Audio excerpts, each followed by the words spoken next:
कुछ जगहें श्रापित होती हैं, कुछ जगहें उन लोगों को निगल जाती हैं जो बहुत दूर चले जाते हैं, फिर कभी नहीं दिखने के लिए। बेनिंगटन ट्रायंगल, वर्मोंट के घने जंगलों का एक काला विस्तार ने हाइकर्स, शिकारी और यात्रियों को लील लिया है। कुछ बिना किसी निशान के गायब हो गए, जबकि कुछ भयानक हालात में मिले, जिनकी किस्मत आज भी रहस्य में डूबी हुई है। इन जंगलों में क्या छिपा है और लोग यहां से क्यों गायब होते रहते हैं? बेनिंगटन ट्रायंगल, वर्मोंट का एक सुदूर इलाका, अपनी डरावनी कहानी के लिए बदनाम है। 1940 और 1950 के दशक के बीच यहां एक के बाद एक रहस्यमयी गुमशुदगियां हुईं, जिसने अधिकारियों को हैरान कर दिया। लेकिन ये घटनाएं पहली बार नहीं हुई थीं और यह आखिरी बार भी नहीं था। 12 नवंबर 1945 को 74 वर्षीय मिडी रिवर्स शिकारियों के एक समूह का नेतृत्व कर रहे थे। वह अनुभवी थे, इन जंगलों को किसी और से बेहतर जानते थे। लेकिन जैसे ही समूह आगे बढ़ा, रिवर्स आगे निकल गए और अचानक गायब हो गए। न कोई आवाज, न संघर्ष के कोई निशान, बस गायब। सर्च टीमों ने हफ्तों तक पूरा इलाका खंगाला। कोई पद चिन्ह नहीं मिले, कोई शव नहीं मिला। केवल एक राइफल कारतूस नदी किनारे पड़ा था, मानो वह बस हवा में घुल गए हों। एक साल बाद 1 दिसंबर 1946 को 18 वर्षीय पॉला वेल्डन वर्मोंट के लॉन्ग ट्रेल पर अकेली बढ़ रही थी।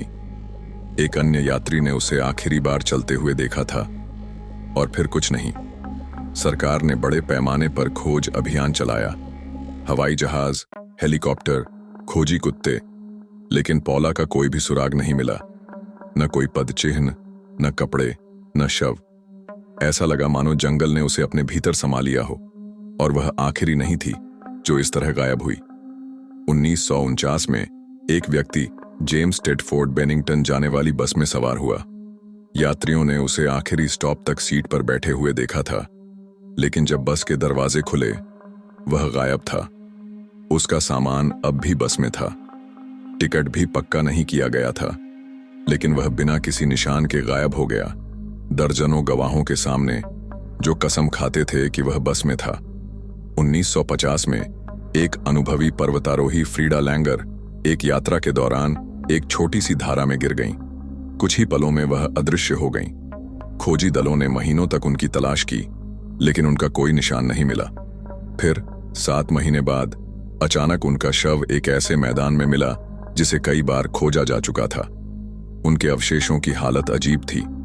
वह बहुत अधिक सड़े गले थे, जैसे वह वर्षों से वहां पड़े हों।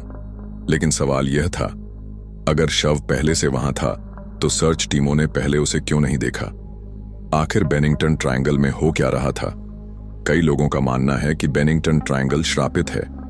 कुछ लोग दावा करते हैं कि इन गुमशुदगियों का संबंध यूएफओ, रहस्यमयी रोशनी और टाइम वार्प्स से है। वहीं कुछ लोग मैन ईटिंग स्टोन की पुरानी अबेनाकी कथा की ओर इशारा करते हैं, ऐसे पत्थर जो उन लोगों को निगल लेते हैं जो बहुत पास चले जाते हैं। क्या यहाँ कोई अलौकिक शक्ति काम कर रही थी, या फिर यह किसी शिकारी का आदर्श शिकार क्षेत्र था जो अंधेरे में छिपा हुआ था? बेनिंगटन ट्रायंगल की गुमशुदगियां आज भी अनसुलझी हैं। जो भी इसकी गहराइयों में गया, या तो वापस नहीं लौटा या फिर रहस्यमयी हालत में मिला। शायद कुछ रहस्य कभी हल होने के लिए बने ही नहीं। शायद कुछ जगहों को कभी खोजा ही नहीं जाना चाहिए था। क्या आप बेनिंगटन ट्रायंगल में जाने की हिम्मत करेंगे? अगर आप गए तो सावधान रहें, हो सकता है आप लौट कर ना आए। अगर आपको यह कहानी पसंद आई तो लाइक और सब्सक्राइब करें और हमारे साथ इतिहास के और भी भयावह रहस्यों की यात्रा करें। अगली बार तक याद रखें, कुछ जगहों को अजनबी पसंद नहीं।